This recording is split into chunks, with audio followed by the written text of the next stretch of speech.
হঠাৎ শুনে বাড়ির দরজার মধ্যে আওয়াজ, আল্লাহ করিম, আমারে কিছু ভিক্ষা দেও, আমি 3 দিনের না খাওয়া ক্ষুধার্ত।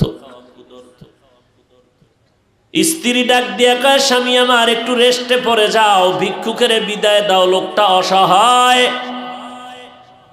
স্বামীর মাথা গরম, জীবনে কেউরে ভিক্ষা দেই না, সময় নাই, যখন তখন মনে চায় দরজায় দাঁড়াইছে, কত বড় বেয়াদব, গালাগালি শুরু করছে। স্ত্রী কয়, স্বামী তুমি যে বাড়ি লেখা দিবা তা না, হালকা পাতলা কিছু দিয়ে দিলেই তো হয়ে যায়, গালি দাও কেন? আমার আব্বা জানেরে দেখি নাই যে জীবনে কারোরে গালি দিছে এবং কটু কথা বলছে, এবং জীবনে আমার বাবাই কোনো ভিক্ষুকের খালি ফিরায় নাই, আমি তার সন্তান, আমার কষ্ট লাগে ভিক্ষুকের খালি ফিরাইয়া দিতে। স্বামী বেচারা দুর্ব্যবহার করে, কয়, এই বিবি, মন চাইলে তুই যাইয়া দিয়া দে, আমার সামনে আর এই বিষয়ে কথা বলবি না। স্ত্রী বলে, আমি তো পর্দাওয়ালা ঘরের নারী, আমি তো বেগানার সামনে যেতে পারি না, জাহান্নামের ভয়। ও স্বামী তুমি যাও। স্বামী বেচারা এতটা রাগ হয়ে গেল, রাগ হইয়া দরজা খুইলা ভিক্ষুকের এমন ধমকার গালি, এত বড় বেয়াদব, লজ্জা শরম নাই রে বেহায়া, যখন তখন দরজায় দাঁড়াইছো, চোখের আড়াল হয়ে যাবি, 1 সেকেন্ডে যেন আর দেখি না। মাওলার বড় মুসিবত চাপায় দিলে আমার আল্লাহ, কারণ অন্যায় করতে করতে সীমা লঙ্ঘন যখন করবে, গজব আসমান থেকে জমিনে নেমে আসবে মরার আগেই। আল্লাহর বান্দা যখন বকা দিয়া ভিক্ষুকের তাড়ায় দিল, তারাইয়া দরজাটারে জোরে বাড়ি মেরে আটকায় দিছে। ভিক্ষুকটা রাস্তা দিয়া যায় আর চোখের পানি ছেড়ে কান্না করে, আর আসমানের দিকে তাকায়, কয়, আসমানের মালিক, তুমি আমারে এমন গরিব বানাইছো যে মানুষের দ্বারে না গেলে আমার বাচ্চাদের মুখে খানা যায় না। সারাদিন ভিক্ষা করে ঘরের মধ্যে কিছু খানার আয়োজন করি, কিন্তু আল্লাহ, এই দুনিয়া মগো গরিবের কেউ নাই, তুমি এমন গরিব বানাইছো, তবে তোমার কাছে আজকে একটা কলিজায় মানাইতে পারি না, বিচার দিয়া গেলাম। ওই লোকটা টাকাওয়ালা, আমারে ভিক্ষা দিবে না বললেই তো হইতো, আমারে এতগুলো গালি কেন দিল, আমি সহ্য করতে পারি না, মইরা যাইতে মনে চায়। আর দুনিয়ায় কেউ আমগো জুলুমের বিচারও করবে না, মালিক তোমার হাতের দ্বারা বিচারটা চাই। গরিবের কান্না কবুল হয়ে গেছে, জাগাত কবুল। চোখের পানির বর্দ আমার মারাত্মক, চোখের পানির বর্দ বড় মারাত্মক। বড় বড় বড় বড়রা কেন এত বিপদে পড়ে, কোন গরিবের জানি কান্দাইছে। চোখের পানির বর্দোয়া জাগায় কবুল হয়ে যায়, আর সে আজিমে মাঝখানে পর্দা থাকে না,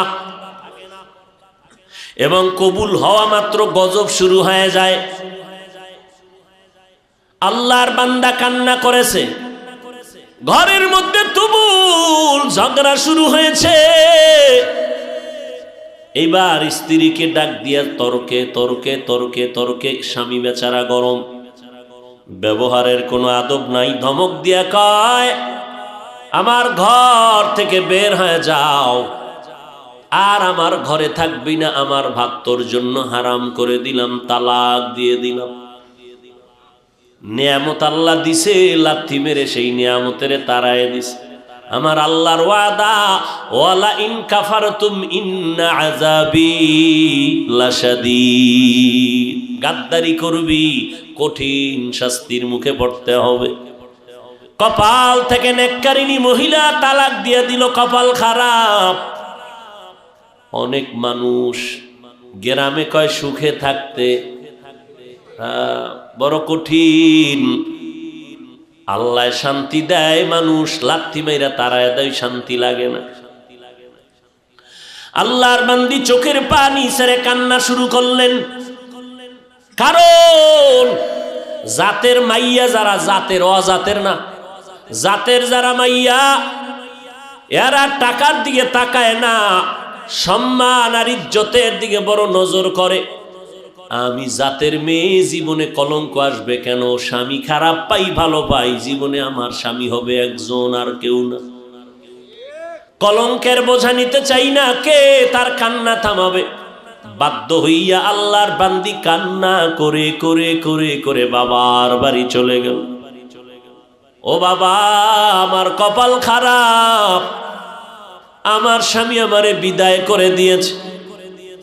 বিয়ার বর হতে আজ পর্যন্ত স্বামীর খেদমতে কোনো ত্রুটি করি নাই, কিন্তু এক গরিব ভিক্ষুকের সুপারিশ করতে গিয়ে আজ আমার তালাকের স্লোগান চলে আসলো। বাবাও বড় ভালো সন্তান, কন্যাকে সান্ত্বনা দিয়া কয় ধৈর্য ধারণ কর, কোরআন তেলাওয়াত কর, মালিকের ফয়সালার অপেক্ষায় থাক। দীর্ঘ 1 বছর আল্লাহর বান্দি ঘরের মধ্যে পর্দা রক্ষা করে, কোরআন তেলাওয়াত করে, আর মাওলার দরবারে যায় নামাজে কান্দে। আল্লাহ, চাইছিলাম স্বামীটারে আমি হেদায়েতের পথে নিব, পারলাম না, কপালে নাই। আল্লাহ, তুমি এমন একজন স্বামী যদি আমারে কপালে রাখো, যেই স্বামী দিনদার হবে, একটা দিনদার স্বামী মিলায় দাও। দীর্ঘ 1 বছর পরে বিয়া হয়ে গেল, একজন দিনদার স্বামী পাইল। যদিও টাকা নাই, বাড়ি নাই, গরিব, কিন্তু আমার মাওলার বড় আশে। স্ত্রীর ওজুর পানিটা আগাইয়া দেয় আল্লাহ, স্ত্রীর গোসলের পানি আগায় দেয়, বাথরুমটা নিজে ধুইয়া দেয়, খানার প্লেটে গিয়া খেদমত করে, রান্নাঘরে গিয়া খেদমত করে। আল্লাহ, আমার মায়ার নবীর কেমন আদর্শ! আম্মা জান আয়েশা বলে, পাক করতেছি, নবী আয়েশা খেদমত করে, তরকারি আগায় দেয়। নবী একদিন বাজার থেকে রান্নার মাল কিনা নিজে হাতে কইরা নিয়ে যায়। একজন সাহাবী দৌড়ে কয়, নবী আপনি তো রহমতুল্লিল আলামিন, আপনি কেন নিবে? ডাক দিয়ে কয়, সাহাবী, দায়িত্ব আমার, আমাকে পালন করার সুযোগ দাও, আমার দায়িত্ব পালন করতে হবে, আমি রহমতের নবী। এরে নবীর উম্মত, স্বামী এখন নামাজের আগে স্ত্রী কয় নামাজ পড়বা, রান্না বাড়ি বন্ধ। একবেলার নামাজও জানো টাইমের থেকে উল্টা পাল্টা না হয়। নামাজ পড়বা, এরপরে রান্না হলে হলো, না হলে নাই। খাইয়া দেয়া বড় শান্তিতে, মরিচ দিয়ে খাইয়াও বড় কলিজায় শান্তি। এবার আমার মাওলা কিছু আপন বান্দাদেরকেও মহাপরীক্ষায় ফালায়। এবার আল্লাহর পরীক্ষা শুরু হয়ে গেল। একদিনের ঘটনা, হঠাৎ দুপুরবেলা খানা খাইয়া স্বামী আর স্ত্রী রেস্টে যাবে, কথাবার্তা বলতেছে নির্জন ছোট ঘরের মধ্যে। আল্লাহর পরীক্ষা, দরজার সামনে আওয়াজ, একজন ভিক্ষুক ডাক দিছি, আমি ভিক্ষার জন্য আসছি, আমারে একটু ভিক্ষা দাও, আমি বড় ক্ষুধার্ত। আল্লাহর বান্দি চিন্তায় পড়ে গেল, সেই আগের পরীক্ষা না জানি শুরু হয়ে গেছে। আল্লাহর বান্দি এবার স্বামীকে বলবে দূরের কথা, স্বামী লাফ দিয়ে উইঠা কয়, বিবি, এমন একটা টাইমে ভিক্ষুক আমার দরজায় দাঁড়াইছে, খানার টাইম, ভিক্ষা দিব পরের কথা, দেখো কিছু খানা দেওয়া যায়নি। এই নিমক হারাম টাকাওয়ালারা গরিবের লাথি মারতে চিন্তাও করে না। অথচ মদিনার নবী বলেন, গরিবেরা ধনী লোকের 500 বছর আগে জান্নাতে চলে যাবে। আল্লাহর বান্দা বলে, বিবি দেখো। এবার স্বামী বেচারা দরজা খুলে দেখে ভিক্ষুক, বৃদ্ধ মানুষ, হাঁটতে বড় কষ্ট হয়। বলে, আসেন, খাইছেন নি? কয়, খাইনি। ঘরের দরজা খুইলা সামনে বসাইছেন একটা পাটির মধ্যে। ঘরে গেলেন, বিবি তাড়াতাড়ি কিছু দাও খানার জন্য। খানা দানা তেমন নাই, যা কিছু আছে দিয়ে তরকারি দিয়ে খানা দিল। আল্লাহর বান্দা খানা দিলেন। ভিক্ষুক ঘরের সামনে বসে বসে খানা খায়। হঠাৎ ঘরের মধ্যে আল্লাহর বান্দির নজর একটা পড়ে গেল ওই ভিক্ষুকের চেহারার মধ্যে। আল্লাহর বান্দি মহিলা ভিক্ষুকের চেহারায় অনিচ্ছায় নজর পড়ার পরে কেমন যেন শরীরের মধ্যে একটা কম্পন শুরু হয়ে গেল। মহিলা ঘরের মধ্যে গিয়া বালিশ চোখের সামনে নিয়ে কাপড় দিয়া চেপে কান্না করে। স্বামী ডাক দিয়া কয়, বিবি তুমি কেন কান্না করো? বলে আল্লাহর কুদরত দেখে কান্না করি। বলে কি আল্লাহর কুদরত? বলে ও স্বামী তুমি জানো না যেই ভিক্ষুকটারে তুমি খানা দিয়েছো ওই ভিক্ষুকটার চেহারায় আমার নজর পড়েছে। আমার মনে সন্দেহ জাগতেছে যেই লোকটা সামনের দরজায় বসা ভিক্ষার থালা নিয়ে আসছে আমার কেনই যেন মনে হয় আমার আগের স্বামীর চেহারার মতো দেখা যায়। এবার স্বামী বেচারা চোখের পানি ছেড়ে কান্না করে, বিবি গোপন রাখতে চাইছিলাম, বলতে চাইছিলাম না, যেহেতু তুমি ধরেই ফেলেছো শুনে নাও, মাওলা কিন্তু সীমা লঙ্ঘন পছন্দ করেন না। তোমার মতো একটা নেককারিনী বিবি পাইয়া ওই স্বামী তোমার ঠিক আছে, তোমার মতো বিবি পাইয়া শুকর আদায় করে নাই, গাদ্দারি করেছে, জুলুম করেছে। আল্লাহ বেজার হয়েছে। বলো বিবি তোমার ওই স্বামীর সাথে দূরত্ব কেন হয়েছিল? বলে একটা ভিক্ষুকের ভিক্ষাকে কেন্দ্র করিয়া আমার স্বামী গালাগালি করেছে, ভিক্ষা দেয় না, আমার আল্লাহ বেজার, তালাক দিয়েছে। আল্লাহর বান্দা ডেকে বলে, স্বামী বিবি আমার মাওলা যে কেমন দয়াময় মালিক, আমার আল্লাহ কেমন দয়াময়, কেমন রহমান, আমার আল্লাহ বড় দয়াশীল, আমার আল্লাহর মতো দয়াময় কেউ নাই। ওই স্বামীর ঘরে তুমি যেদিন ছিলা ভিক্ষুক গিয়া ভিক্ষা চাইছিল তোমার স্বামী কি ব্যবহার করেছিল? বলে ও স্বামী আমার ওই পুরুষটা চূড়ান্ত গালাগালি করে ভিক্ষুকের কাঁদাইছে। এবার ডাক দিয়ে কয়, বিবি ওই দিন ভিক্ষুক ভিক্ষা চাইছিল, কিছু দিয়ে দিলেই তো হয়ে যেত, কিন্তু গাদ্দারি করার কারণে ভিক্ষুক এমন কান্না দিছে। আল্লাহ তাআলা ওই ভিক্ষুকের শুধু এখন ভিক্ষাই দেয় না, ভিক্ষা দেওয়ার আসল মালিকটা পর্যন্ত ভিক্ষুকের মাওলায় হাদিয়া দিছে। ওই দিনের ভিক্ষুক আর কেউ না, আমি স্বামী ছিলাম ওই দিনের ভিক্ষুক। আমি আমার মালিকের কাছে কান্না করার কারণে আজ আমারে আল্লাহ শুধু ভিক্ষাই দেয় নাই, আল্লাহ তাআলা ভিক্ষা দেওয়ার পুঁজি বড় মুক্তার দানা তোমাকে আল্লাহ আমারে হাদিয়া দিয়েছে।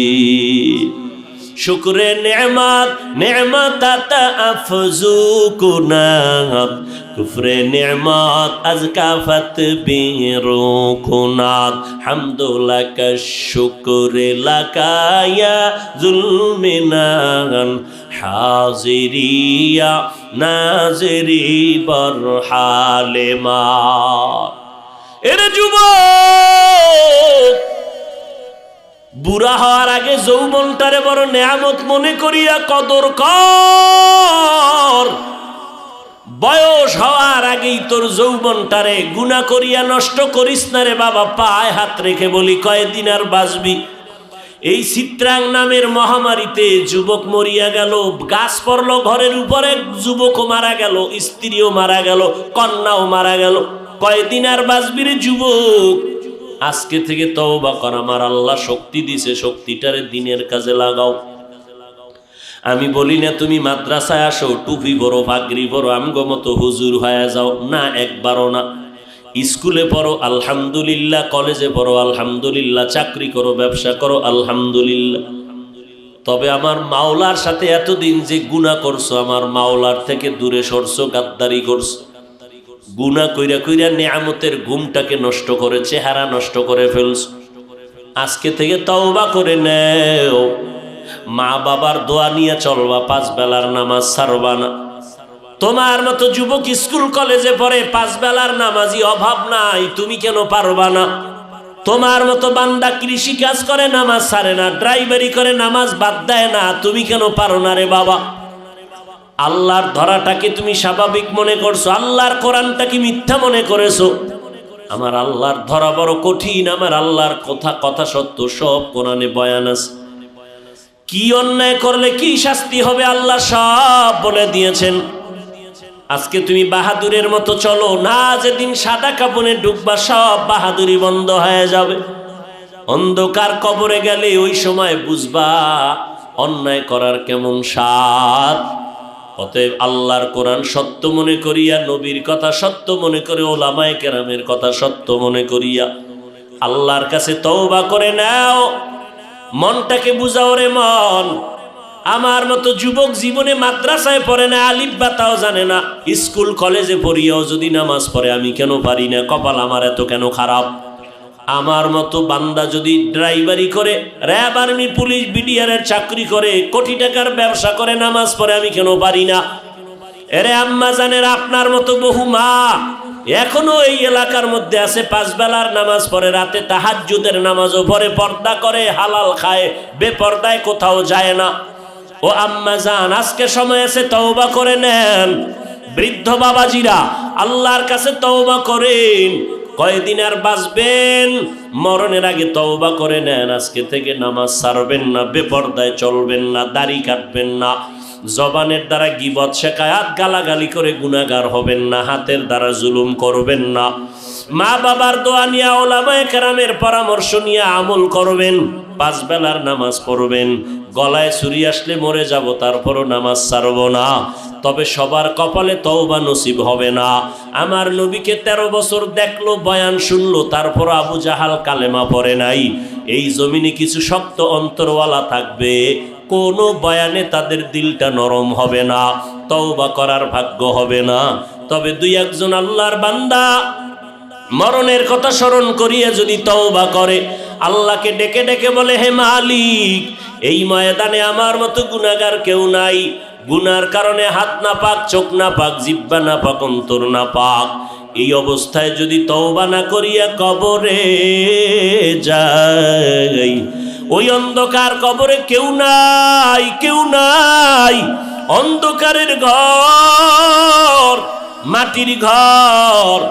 আল্লাহ পাকের দরবারে যদি জবাব দিতে না পারি, গ্রেফতারি পরোয়ানা শুরু হয়ে যাবে, ওই কবর জাহান্নামের আগুনে ভরে যাবে। আল্লাহর কাছে তওবা করো, মরিয়া গেলে যাব, হায়াতের মালিক আল্লাহ, ইজ্জতের মালিক আল্লাহ, রিজিকের মালিক আল্লাহ। জীবনে মরলেও আর নামাজ ছাড়বো না, বেপর্দায় চলবো না, মা বাবার বিরুদ্ধে যাব না, ওলামায়ে কেরামের বিরোধিতা করব না, আহলে হক ওলামাদের পরামর্শ নিয়ে চলবো, দেশ ও জাতির বিরুদ্ধে ষড়যন্ত্র করব না। তওবা করার মতো যদি অন্তর তৈরি হয়, মুনাফিকি যদি না থাকে, খাঁটি তওবার অন্তর যাদের অন্তরে আছে, নিয়ত আছে, আল্লাহর মোহাব্বতে 2 হাত আমার আল্লাহকে দেখাইয়া দাও।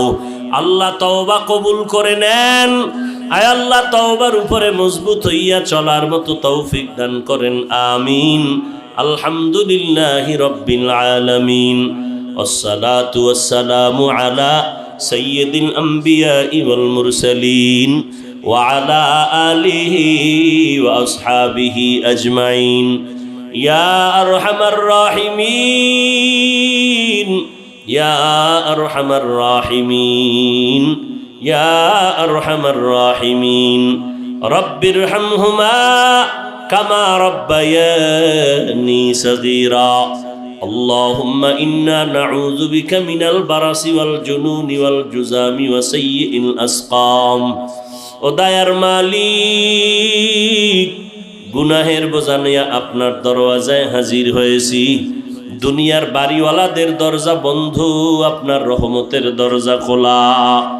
ওলামায়ে কেরাম, মুরব্বী, হাজী সাহেব, কত ব্যবসায়ী, চাকরিজীবীরা হাত তুলেছেন। পর্দার আড়ালের কত মা বোনেরা, আমার যুবক ভাই, ছাত্র ভাইরা হাত তুলেছেন। মেহেরবানি করে আমাদের জিন্দেগীর সব গুনাহগুলো মাফ করে দেন আল্লাহ। আয় আল্লাহ, আজকের মাহফিল কবুল করে নেন, আয়োজনকারী সহযোগিতাকারীদের কবুল করে নেন আল্লাহ।